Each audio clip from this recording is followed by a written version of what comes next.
y abriendo sus tesoros le ofrecieron presentes, oro, incienso y mirra. Pero siendo avisados por revelación en sueños que no volviesen a Herodes, regresaron a su tierra por otro camino. Amén. Vamos a orar. Dios nuestro, Padre de nuestro Señor Jesucristo, y en Cristo, Padre de todos nosotros, hemos leído tu santa palabra. Y en esta palabra que inspiró tu Espíritu Santo, te manifiestas a nosotros. Permite que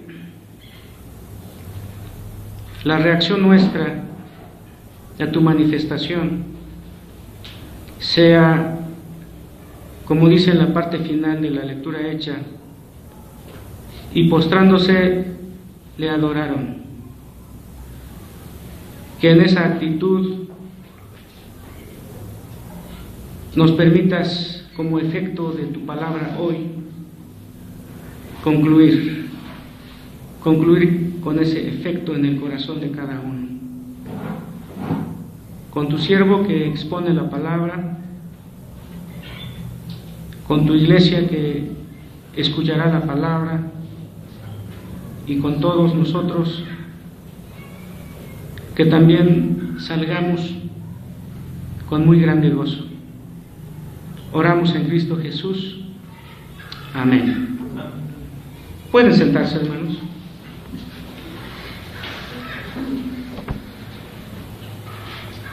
Efectos de la manifestación del Señor es el tema de hoy. Hemos dicho, hermanos, que el apóstol San Mateo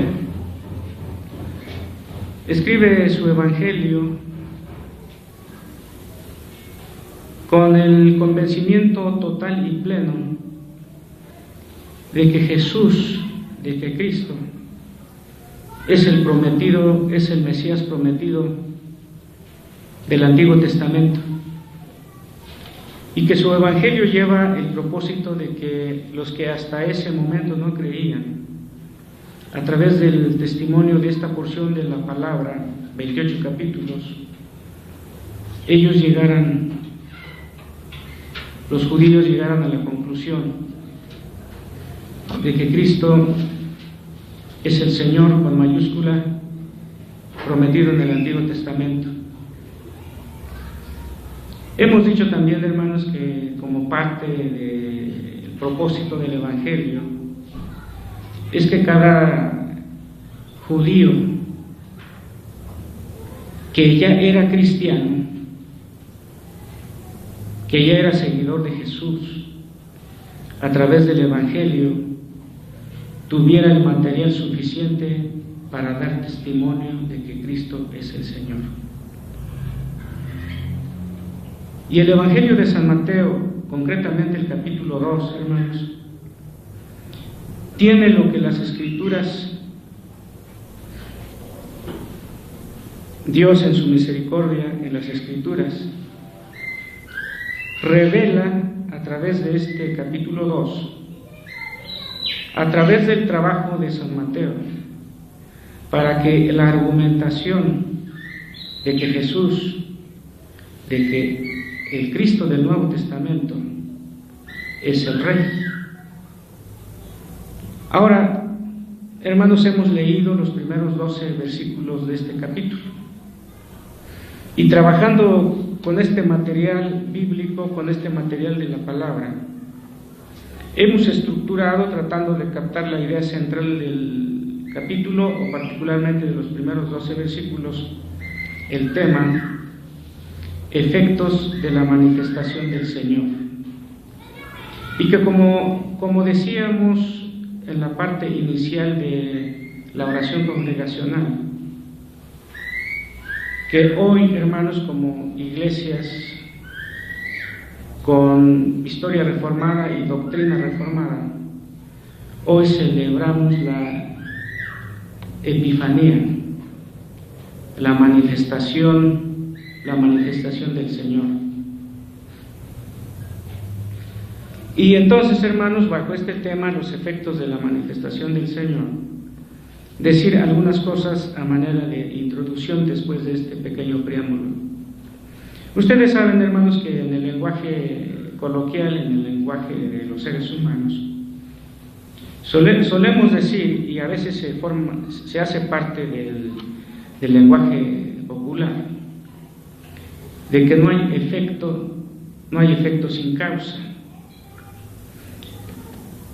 Y esto se entiende de diferentes maneras. Por ejemplo, si alguien llora, el llorar es un efecto.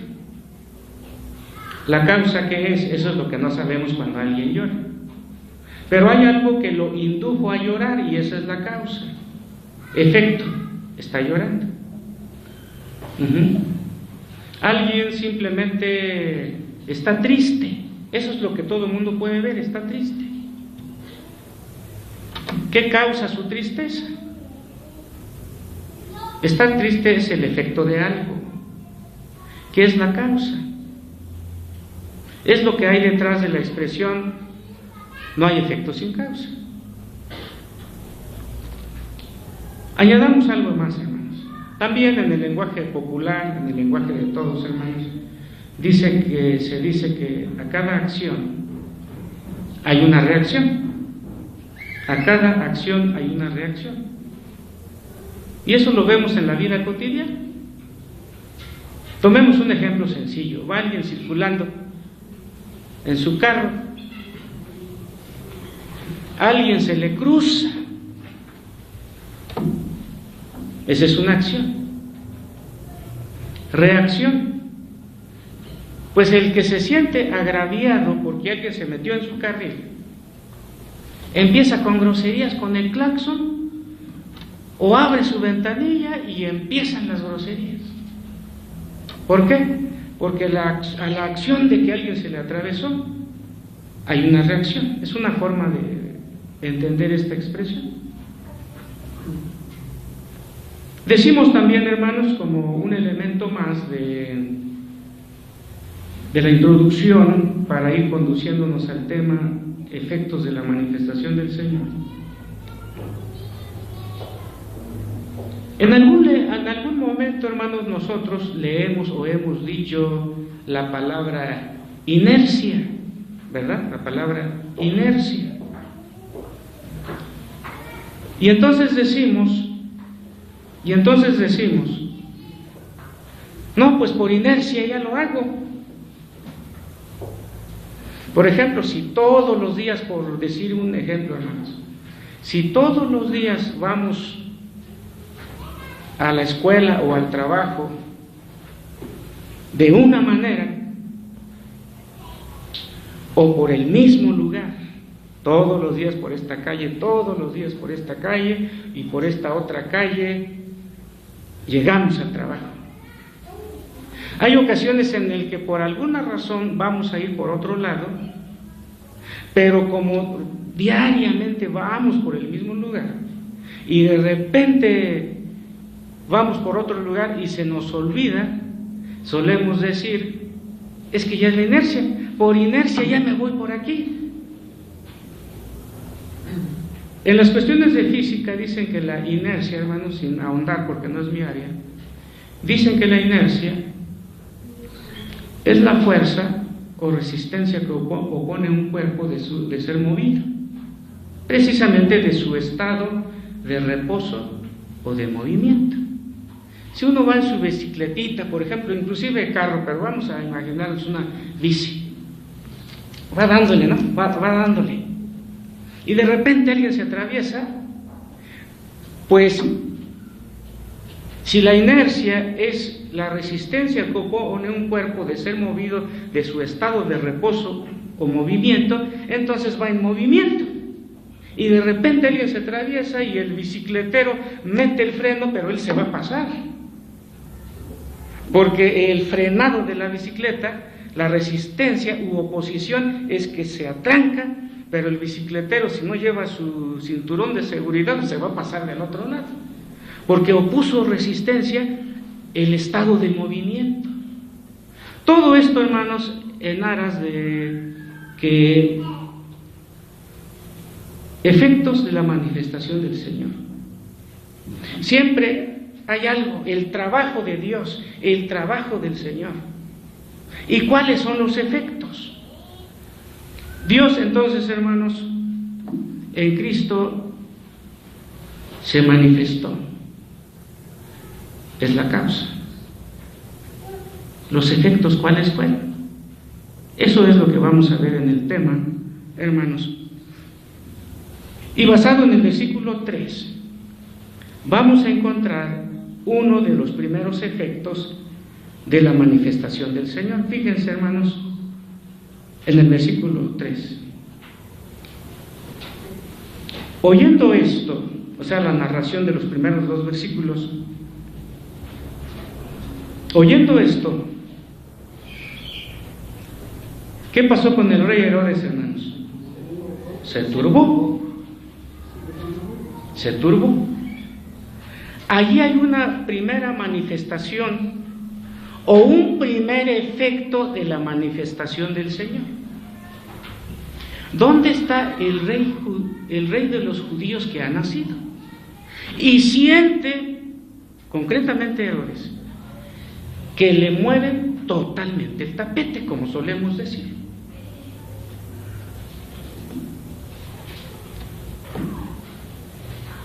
Oyendo esto, el rey Herodes se turbó. En otras ocasiones, hermanos, hemos dicho lo que significa turbarse. El Señor Jesús, cuando anuncia de que alguien le va a traicionar, deja perplejos a sus discípulos, que San Juan capítulo 14, con el contexto del capítulo 13, donde vienen varias cosas sobre su muerte, empieza diciendo, San Juan 14, no se turbe vuestro corazón, no se turbe vuestro corazón. Ustedes recuerdan, hermanos, la historia bíblica contenida en el libro de Esther, la reina Esther. Ustedes saben que un impío había logrado la firma, el sello de Asuero, para elaborar un edicto de que todos los judíos, en una fecha determinada, fueran ejecutados donde estuvieran. Entonces, hermanos, Esther, ayudada, influenciada por su tío Mardoqueo, se presenta ante el rey para tratar de echar para atrás la situación, no el edicto, porque el edicto ya no se podía echar para atrás, pero lograr una alternativa que evitara la muerte de todos los judíos. Y hermanos, entonces lo invita al rey a comer. Viene la narración en el libro de la reina Esther.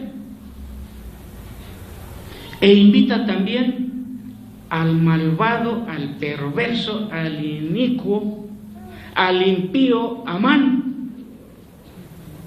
Y cuando están en la comida, hermanos, entonces el rey, el emperador de los persas, Asuero, le dice: reina, ¿en qué consiste tu petición?